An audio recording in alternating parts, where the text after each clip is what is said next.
તો મિત્રો જિલ્લા લેવલની અંદર DILR ઓફિસ હોય છે, એટલે કે જિલ્લા જમીન દફતર. એની અંદર ડિસ્ટ્રિક્ટ ઇન્સ્પેક્ટર લેન્ડ રેકર્ડ હોય છે અને DILR કે હવે એ DILR કચેરી હોય એની અંદર જિલ્લાના તમામ લેન્ડ રેકર્ડ્સ અને સર્વે ઓફિસનું નિયંત્રણ કરવામાં આવે છે. ત્યાં એની નીચે જે ILR ઓફિસ કામ કરે છે એની દેખરેખ રાખવામાં આવે છે. જમીનના માપણીના નકશા અને એના રેકર્ડની જાળવણી કરવામાં આવે છે.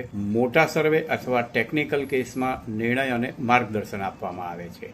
ત્યારબાદ વાત કરીએ તો ILR inspector of land record. Inspector of land રેકર્ડની ઓફિસ જમીનની માપણી એટલે સર્વેની કામગીરી કરે છે. હદ નક્કી કરવી, નકશો તૈયાર કરવો, જમીન સંબંધિત તકરારની માપણી કરવી, કોર્ટ અથવા મહેસૂલી કેસમાં ટેકનિકલ રિપોર્ટ આપવો અથવા અભિપ્રાય આપવો.